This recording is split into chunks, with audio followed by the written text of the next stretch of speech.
Learning Solution. Assalamualaikum warahmatullahi wabarakatuh.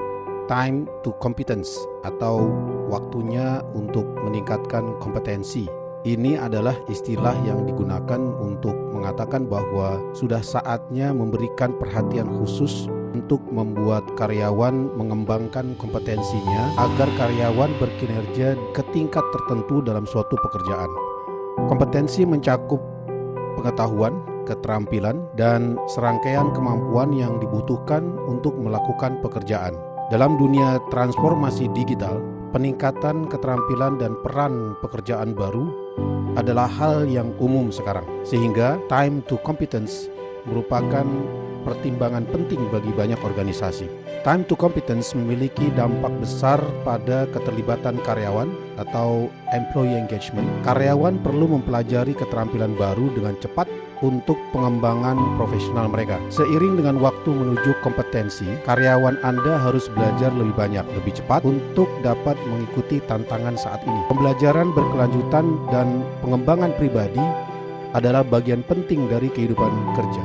Ini adalah saatnya untuk menjadikan pembelajaran berkelanjutan atau continuous learning sebagai bagian dari budaya kerja di tingkat individu maupun bagian dari tujuan organisasi. Sebuah organisasi dengan budaya belajar yang kuat sebagai bagian dari strategi keterlibatan karyawan mereka bermanfaat bagi lingkungan bisnis dan karyawan. Ada 3 teknik yang dapat meningkatkan keterlibatan karyawan dengan pembelajaran berkelanjutan, yaitu yang pertama, program onboarding karyawan. Pada saat awal karyawan mulai masuk kerja, mereka harus memahami dan menghayati nilai-nilai core values dan kebijaksanaan inti atau policy organisasi. Banyak perusahaan terbaik bahkan menugaskan seorang mentor atau buddy untuk berkomunikasi dan menjawab pertanyaan-pertanyaan apapun sebelum mereka betul-betul mulai menjalankan fungsi dan tugasnya. Yang kedua, membangun budaya belajar mandiri. Organisasi yang membangun budaya di mana belajar adalah bagian alami dari pekerjaan sehari-hari dan memudahkan karyawan untuk belajar dalam alur kerja cenderung memiliki skor keterlibatan karyawan atau employee engagement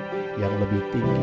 Belajar dalam alur kerja berarti menyediakan alat dan sumber daya bagi karyawan untuk belajar saat mereka bekerja, daripada menjadikan belajar sebagai kegiatan yang terpisah. Sebagian besar organisasi secara bertahap mengubah pola pembelajaran mereka menjadi metodologi pembelajaran yang fleksibel agar sesuai dengan cara kerja organisasi modern. Meningkatnya kecanggihan konten dan alat pembelajaran digital memastikan keterlibatan yang semakin meningkat dengan jenis-jenis pembelajaran.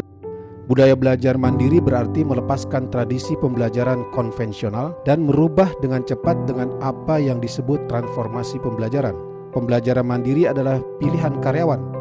Ketika Anda memiliki pilihan dalam cara dan apa yang perlu Anda pelajari. Karyawan yang telah memiliki kesadaran belajar mandiri memiliki peluang 74% lebih mungkin untuk mengetahui kemana mereka ingin pergi dalam pengembangan mereka. Yang ketiga, laksanakan program coaching. Semakin banyak organisasi menggunakan coaching sebagai cara untuk pengembangan keterampilan bisnis, termasuk leadership dan kompetensi digital. Banyak organisasi juga menggunakannya sebagai cara membantu karyawan dengan tantangan kinerja dan produktivitas. Menurut International Coach Federation atau ICF, 86% organisasi memperoleh ROI-nya melalui program coaching. Coaching adalah strategi meningkatkan employee engagement. Karyawan modern sering merasa kewalahan dan tertekan.